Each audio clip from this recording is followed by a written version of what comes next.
Bom, então continuando o bloco anterior, o outro sistema de investigação é o sistema de investigação conduzido pelo próprio órgão de acusação, né? O que é comumente chamado de Ministério Público aqui no Brasil, é, enfim, prosecutor nos Estados Unidos, Fiscalia na Espanha, il Pubblico Ministero na Itália, mas de uma forma geral, na França, também também é conhecido, inclusive a expressão parquet, que é uma expressão francesa que é possível que vocês já tenham visto utilizando aqui no Brasil, deriva da expressão francesa que significa tablado, porque durante o Tribunal Revolucionário Francês o Ministério Público ficava num tablado, né, parquet, mas então o terceiro método investigativo é aquele conduzido pelo próprio Ministério Público. Pode soar de uma forma geral, talvez, né, numa primeira perspectiva, um tanto estranho que o órgão de acusação seja o órgão de investigação, e que isso talvez cause uma certa condução dirigida da investigação, né? Mas há muitos pontos favoráveis à condução pelo órgão de investigação. O próprio Aurí Lopes Júnior, que eu indico a vocês como leitura, defende que esse na visão dele, o melhor sistema, o sistema em que o Ministério Público é o órgão de acusação e, portanto, ele conduz a investigação.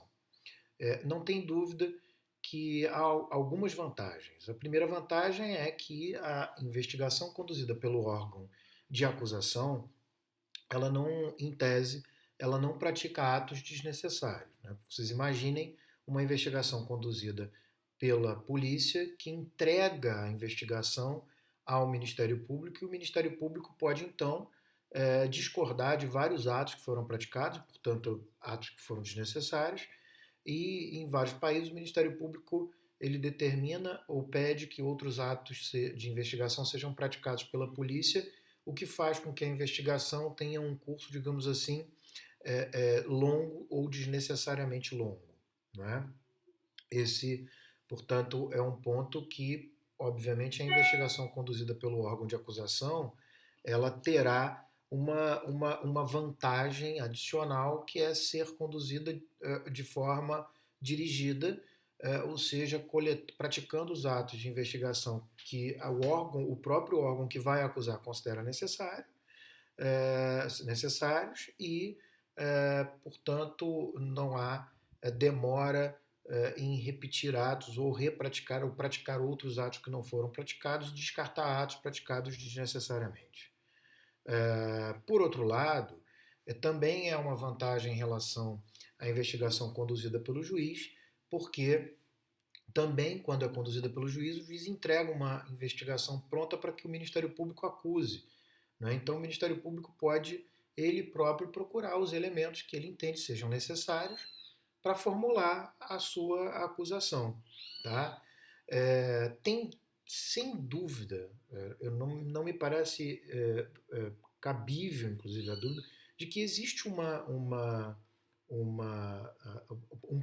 ponto negativo na investigação conduzida pelo Ministério Público, que é o fato de que a defesa ou o investigado fica alijado, né, da possibilidade de participar da investigação ativamente, ou seja, produzindo elementos que vão auxiliar na elaboração da defesa.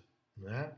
E é por isso que a investigação conduzida pelo Ministério Público ela só faz sentido se ela vier correlata com uma dessas duas possibilidades sobre as quais eu vou falar. A primeira é que o Ministério Público conduza uma investigação de forma imparcial, ou seja, que ele colete elementos tanto no sentido de possibilitar uma acusação, como ele colete elementos no sentido de auxiliar a defesa. Em outras palavras, o Ministério Público não poderia descartar nenhum elemento da investigação que pudesse auxiliar a defesa. Seria uma espécie de obrigação do Ministério Público que ele abrisse todos os dados livremente para a defesa. Uma questão que poderia se compreender como ética, mas que deve se convalidar numa questão jurídica, numa obrigação jurídica.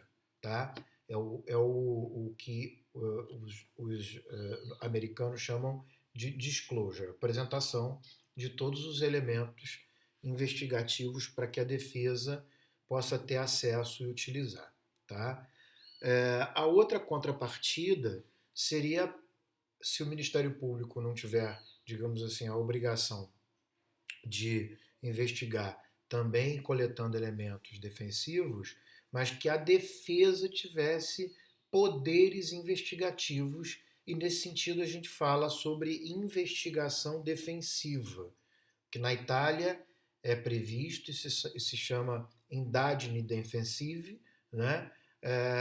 Seria, portanto, uma investigação conduzida pelos próprios advogados de defesa, sejam eles públicos ou privados, mas uma investigação conduzida pelos advogados de defesa que coletasse elementos informativos para instruir a defesa no momento do processo em que formasse a relação processual.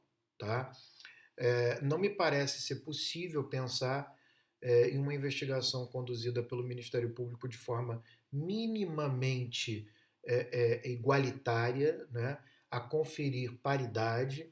Né, não há possibilidade em que só se preveja a possibilidade de um Ministério Público investigar sem impor ou a obrigação do disclosure e da investigação ampla, ou a possibilidade de que a defesa também realize a sua investigação. Tá? Ou se trabalha com a investigação ampla do Ministério Público, inclusive com elementos defensivos, ou se trabalha com a investigação também pela defesa. Daí porque a investigação conduzida pelo Ministério Público, embora tenha vantagens, não há dúvida que ela tem vantagens, ela deve ser vista com esses cuidados que eu acabei de falar, sob pena de se tornar ainda um sistema de investigação ainda mais, digamos assim, prejudicial à consecução das garantias fundamentais do que os outros sistemas. Né? Portanto, é possível perceber que todos os sistemas têm prós e contras. Né? Todos os sistemas agregam elementos favoráveis e desfavoráveis. O que nós vamos fazer no próximo bloco, portanto eu vou encerrar esse bloco, o que nós vamos fazer no próximo bloco é falar sobre o sistema brasileiro, não é? O que a Constituição idealizou para o sistema brasileiro e de que maneira os nossos tribunais, portanto, compreendem o sistema do Brasil, ok?